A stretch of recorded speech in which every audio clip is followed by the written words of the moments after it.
When I say the word hypnosis, what's the first thing that pops into your head? Oh, that's easy. It's the swinging watch. The swinging watch, right. Or maybe a guy on a stage in a tuxedo convincing someone they're suddenly clucking like a chicken. Exactly. Right. And that whole theatrical, kind of sensationalized image has really hurt the field. It's made hypnotherapy one of the most, I think, fundamentally misunderstood therapeutic practices that we have. It's a huge barrier. Look, Yeah. stage hypnosis is great entertainment, Yeah.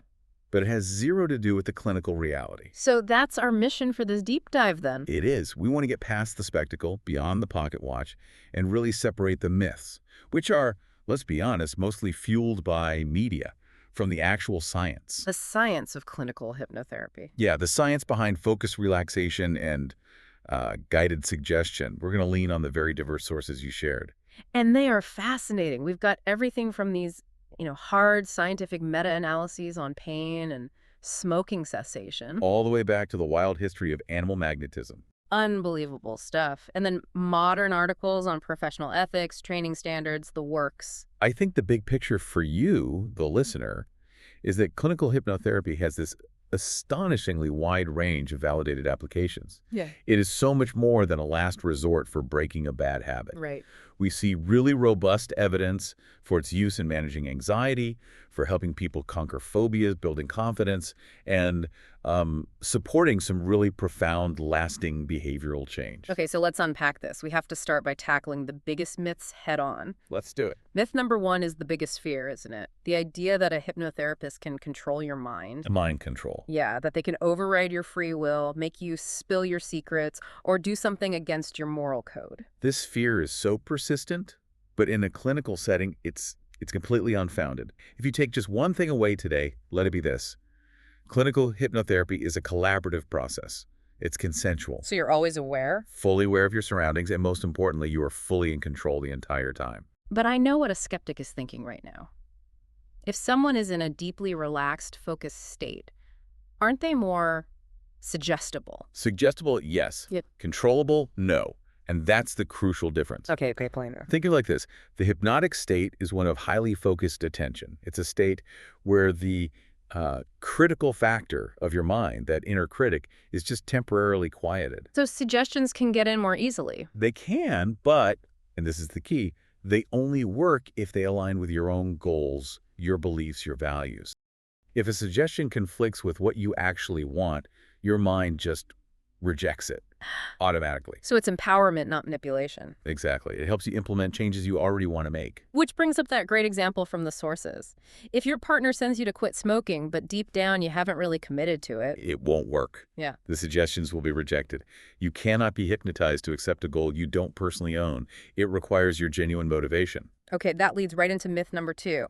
The idea that hypnosis is just sleep or being unconscious. You see people with their eyes closed, sitting still, and that's the natural assumption, right, that they've just nodded off. And it's a huge historical blunder, apparently. It is. Clinically, hypnosis is absolutely not sleep. Brain activity scans show it looks nothing like sleep. It's much, much closer to a state of focused meditation. But with deep physical relaxation. Deep relaxation, yes, but your mind is active. You can hear, you can think, you can remember everything. And you can bring yourself out of the state anytime you want. This is where that historical aha moment comes in. It goes back to the Scottish surgeon James Braid in 1843. Right. He's the one who coined the term hypnotism. And he took it from hypnos, the Greek god of sleep. Why? Purely because the subjects looked like they were asleep. That's it. And he realized his mistake almost immediately. He did. He tried to rename it monoideism. Which means? Concentration upon a single idea, which is, a much more accurate description of that intense focus. But hypnosis was just catchier, more dramatic. It had already stuck. So we're still living with the confusion from a bad 180-year-old label. Which brings us to myth number three. That only weak-minded or, gullible people can be hypnotized. That's a big one. It's a huge ego hurdle for people. They think if they're receptive, it means they're not smart or they lack mental strength. But the research says the opposite. Completely the opposite. Responsiveness depends on your willingness, your ability to focus, and your imagination. Not weakness. In fact, people who are highly imaginative, open to new things, or just good at concentrating, they do better. they often make excellent candidates. They can get into that focused state much more easily. A strong-minded person who can maintain intense focus often does brilliantly. So if it's not for the weak-minded, let's draw that clear line. Stage hypnosis versus clinical hypnotherapy. It really just comes down to purpose and context. Stage hypnosis is pure entertainment. It's public, it uses social pressure, and there is zero therapeutic goal. Whereas clinical hypnosis. Is therapy. It's healing-focused. It's done by a certified professional in a private, safe setting, and the goals are always about your well-being. You mentioned the history, and we have to touch on the road to professional acceptance. It all started with Franz Mesmer, didn't it? Mesmer and his animal magnetism in the 18th century. He thought he was channeling some kind of invisible magnetic fluid to heal people. Which sounds pretty out there. It was, and was challenged. In 1784, the King of France put together a royal commission with some very famous names. Benjamin Franklin was one. And Joseph Ignace Guillotin. Wait, the guillotine The very same. He was a physician concerned with medical efficacy. And this commission ran what many people call one of the first ever controlled, blinded trials in history. And their conclusion? They concluded the effects were real, but they weren't from magnetic fluid. They were due to the patient's own imagination and expectation. Which sounds like they were dismissing it. At the time, maybe. But what they accidentally discovered was the immense power of the mind to affect the body. The placebo effect, basically. So modern hypnotherapy just harnesses that power. Exactly. It harnesses that proven power of expectation and focused attention, but guides it toward a specific beneficial outcome. And it took a while, but by the 1950s, the British and American Medical Associations, the APA, they all officially approved it as a valid treatment.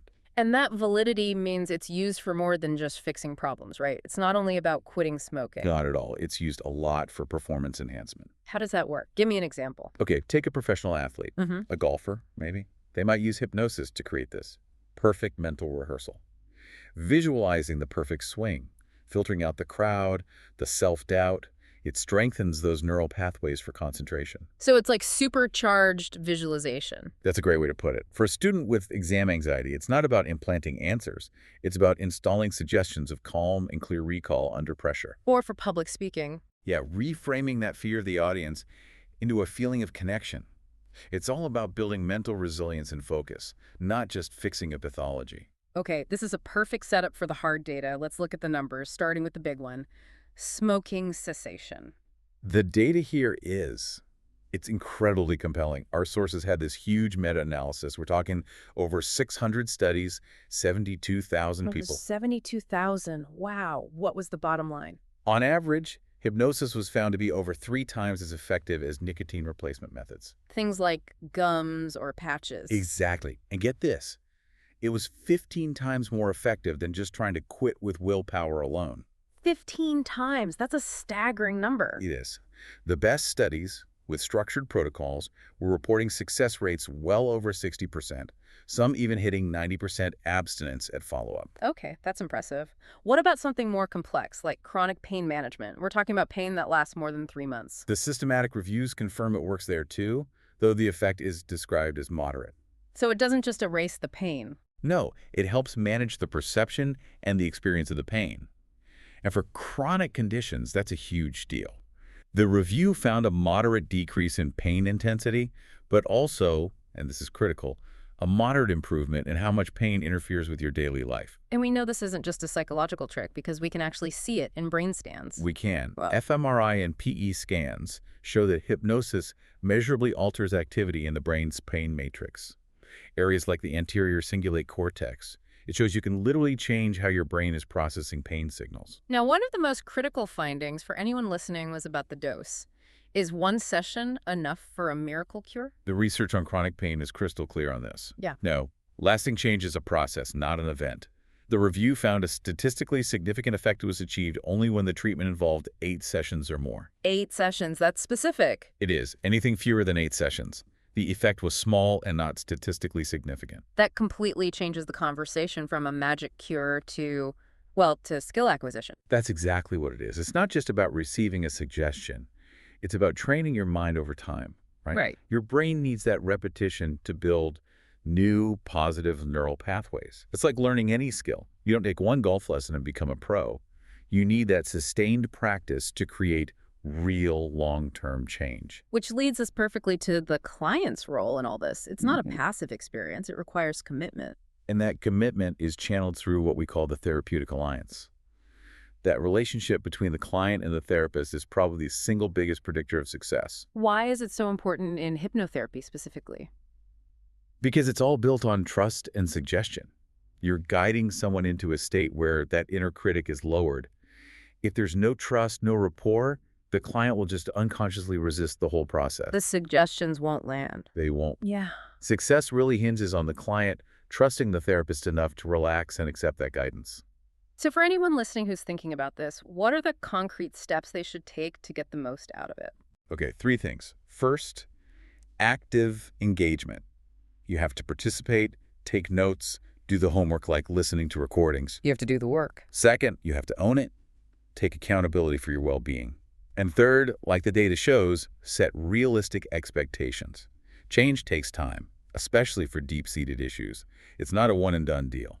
And what about finding a professional? The training standards we saw in the sources really vary. They do. You have to look for rigorous training. That's not a weekend online course. Look for someone with around 450 hours of training, with at least 120 of those being face-to-face with a tutor. And professional membership. Absolutely. Make sure they belong to a recognized professional body. That means they have ethical guidelines, they have insurance, and a real professional will also know their limits. They'll refer you out if your issue isn't their specialty. Finally, let's talk safety. Are there any conditions where hypnosis is just not a good idea? Yes, definitely. While it's generally very safe with a trained professional, there are key contraindications. Anyone diagnosed with epilepsy should avoid it due to a risk of triggering seizures. What about severe mental health conditions? It's generally unsuitable for things like active psychosis, schizophrenia, or severe bipolar disorder. And trauma? That seems like a tricky area. It is. Anyone with severe dissociation or complex unresolved trauma needs to be extremely cautious. They should only work with a therapist who is also a trained trauma specialist because there is a real risk of re-traumatization if it's not handled correctly. So informed consent and client autonomy are paramount. Always. The ethics are non-negotiable. Okay, so to sum up this whole deep dive, first, forget the Hollywood version. Please. Hypnotherapy is focused, conscious attention. It is not sleep, and it is not mind control. It's a respected, scientifically backed tool. And the data proves it, with impressive success in areas like smoking cessation and moderate relief for chronic pain. But the biggest takeaway for anyone wanting lasting results is commitment. The science says for complex issues, you need to plan for 8 or more sessions. Treat it as a training process for your mind, not an instant fix. Exactly. At the end of the day, it's about unlocking the power of your own mind, your focus, your imagination. It works with you, not against you. The real power is already there, inside the client. Which leaves us with a final thought for you to explore. We talked about that scientific necessity of 8 or more sessions for lasting change. If the mind is so powerful it can literally alter how the brain processes pain signals, why does transformation still require that sustained commitment, that dose? What does the scientific requirement for repetition tell you about the fundamental nature of change, whether you're in a therapy office or just trying to build a new habit in your everyday life? Thanks for diving deep with us. We'll catch you on the next one.